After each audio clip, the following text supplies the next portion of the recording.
Halo, assalamualaikum warahmatullahi wabarakatuh. Selamat siang ya, atau selamat sore ya buat teman-teman semuanya, khususnya yang selalu menantikan video terbaru, updatean terbaru dari channel Solusi. Semuanya yang selalu mensupport, selalu menantikan video terbaru, updatean terbaru dari channel Solusi Utang, saya ucapkan terima kasih banyak. Jadi saya ucapkan bukan buat orang yang selalu mensupport aja, tapi buat debt collector, buat orang yang kepo, buat orang yang bagaimana gitu loh. Yang penting bukan mereka yang terjebak di pinjol aja. Pokoknya saya ucapkan terima kasih banyak. Walaupun Anda tidak support, yang penting Anda keluar masuk di channel saya, itu nambah viewer juga gitu loh ya. Jadi seperti judul video kita hari ini, yaitu gagal bayar pinjol, data diserahkan ke Pusdapil ya. Mungkin sebagian orang ada yang sudah tahu, ada yang belum tahu, ada yang sudah paham, ada yang tidak paham ya. Dan ini mau saya bahas hari ini. Apa sih penyerahan data ke Pusdapil? Apa sih fungsinya ya? Kalau terkejar waktunya, ini manfaat dan akibatnya nanti kalau ini terus-terusan di cover oleh AFPI tentang Pusdapilnya atau kayak mana gitu loh. Ini apa sih dampak-dampak ke depannya, dan ini saya mau bahas untuk beberapa hari ke depan ini kayaknya ya. Paling nggak butuh 1-4 video untuk membahas tentang Pusdapil ini, karena kemarin juga saya sempat juga seperti itu gitu ya. Tapi sebelum saya lanjutkan untuk bahas video ini, bagi teman-teman semuanya yang belum support channel ini atau yang baru bergabung, yang baru mengetahui mungkin di akhir 2020 tengok-tengok dulu kan, awal 2021 cek-cek dulu, mungkin sekarang udah bisa disupport mungkin ya. Kalau belum juga terima kasih aja sudah mampir di sini. Tapi yang mau support mumpung masih gratis, silahkan disupport dulu channel ini. Semoga channel ini terus berkembang dan pastinya bisa memotivasi orang banyak. Masih buat teman-teman yang masih menunggu. Jadi gagal bayar pinjol, data diserahkan ke Pusdapil, Pusat Data Fintech Lending ya. Kalau saya tidak salah, saya pernah baca di bulan September ya sampai Oktober, saya juga ada membaca beberapa ya mungkin informasinya atau beberapa datanya yang ada, bahwa FDC, Pusat Data Center, itu telah menampung lebih dari 26 juta data yang bermasalah di pinjol ya. Dan itu sebetulnya Pusdapil itu sebenarnya itu menguntungkan buat pinjol legal. Sebelum dia memberikan kredit terhadap nasabah, sebelum dia memberikan pinjaman terhadap nasabah, dia bisa lihat dulu riwayat orang ini seperti apa, berapa aplikasi mereka terikat saat ini. Sebenarnya ini fungsinya hampir sama kayak BI checking gitu ya. Jadi melihat skor Anda, melihat keterbaikan orang ini seperti apa, lancar atau tidak, atau kayak mana gitu loh. Tapi ini untung ruginya pasti ada gitu loh ya.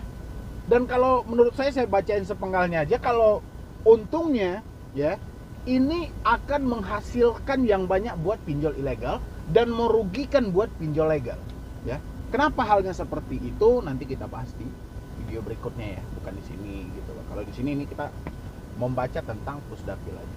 Jadi ketika teman-teman diancam oleh debt collector, data Anda mau diserahkan ke Pusat Data Fintech Lending ya, untuk dimasukkan ke situ dalam daftar hampir sama sih kayak BI checking gitu loh. Daftar-daftar orang yang bermasalah, orang-orang yang meminjam lebih dari 5 aplikasi, lebih dari 7 aplikasi, lebih dari 10 aplikasi akan masuk ke situ gitu loh. Jadi ketika ada pengajuan atas nama Anda, para fintech akan melihat itu dan mereka diberikan akses oleh AFPI gitu loh untuk melihat itu semuanya ya. Supaya apa? Supaya ini mengatasi buat investornya juga, buat ini pokoknya ya banyak lagi lah gitu loh ya. Tapi kalau menurut saya ini menguntungkan bagi debitur semuanya. Lebih baik data Anda masuk ke situ. Saya pun juga berharap semua data Anda masuk ke situ gitu loh. Supaya apa? Supaya Anda tidak bisa minjam lagi ya.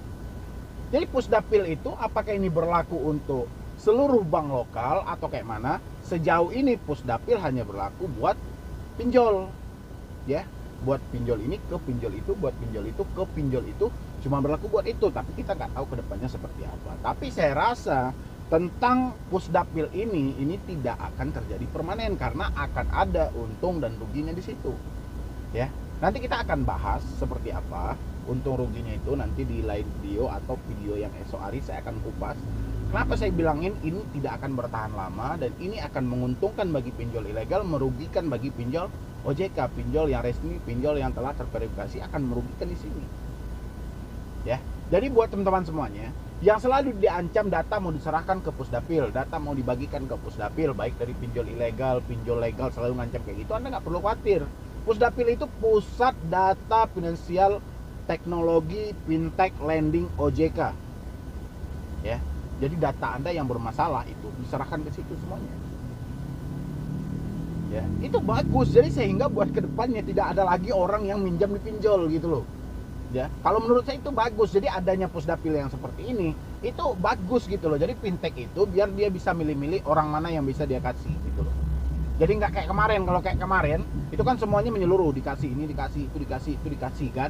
Jadi kalau sekarang nggak lagi gitu loh. Mereka lebih pilih. Tapi ini juga tidak berlaku meskipun data Anda telah dimasukkan ke dalam pusdapil atau segala macam, tetap juga bagi yang pintar-pintarnya tetap juga cair gitu loh. Ya. Dan terkadang fintech itu dia juga nggak mau, dia penting plafon dia habis gitu loh kan. Kan ada juga marketing dia yang nggak begitu pintar banget gitu loh. Ya. Jadi buat teman-teman semuanya, ketika Anda mendapatkan ancaman yang seperti itu tidak perlu Anda takuti, tidak perlu Anda cemasi. Yang penting itu kan sudah aturan yang dibikin oleh HPI. Ya. Padahal 2019 itu OJK juga sudah menjelaskan bahwa ketika ada yang bermasalah datanya diserahkan aja gitu loh. Dimasukkan ke dalam situ. Ya. Jadi ketika ada info yang wajib menagih 90 hari itu, data diserahkan ke OJK itu sebenarnya ke sini, ke pusdapil itu. Ya. Tapi untung ruginya, kalau untungnya itu menguntungkan banget bagi pinjol ilegal, karena pinjol ilegal nggak peduli mau data orang itu masuk pusdapil mau tidak terserah gitu loh. Ya. Tapi merugikan bagi pinjol legal. Pinjol legal dia selalu berpatokan di situ. Sehingga tidak ada pencairannya gitu loh, ya. Jadi saya gambarkan kepada Anda, bayangin kalau semua data lebih dari separuh orang Indonesia, misalnya 100 juta jiwa masuk ke dalam pusdapil, pinjol akan mati sendiri, siapa lagi mau minjem? Ya, makanya saya bayangin kalau logika saya pusdapil ini tidak akan bertahan lama gitu loh, ya. Pusat data fintech lending itu tidak akan bertahan lama. Saya nggak kebayang itu. Bayangin ini kecepatan teknologi, kecanggihan teknologi, kehebatan teknologi sehingga dia bisa merembes ke 270 juta jiwa yang ada di Indonesia. Kita ambil aja separuh. Setengah dari orang Indonesia telah masuk datanya ke dalam pusdapil gitu loh. Jadi orang-orang yang bermasalah dalam finansial teknologi atau fintechnya gitu loh. Ya, nggak kebayang. Berapa lagi fintech akan berguguran gara-gara pusdapil ini. Ya. Jadi buat Anda yang diancam, nanti buat kedepannya saya akan lebih detail lagi dari ini. Yang penting tadi itu banyak bertanya, bang data saya mau diserahkan ke pusdapil FDC kan gitu kan. Ya udah itu penjelasannya gitu ya.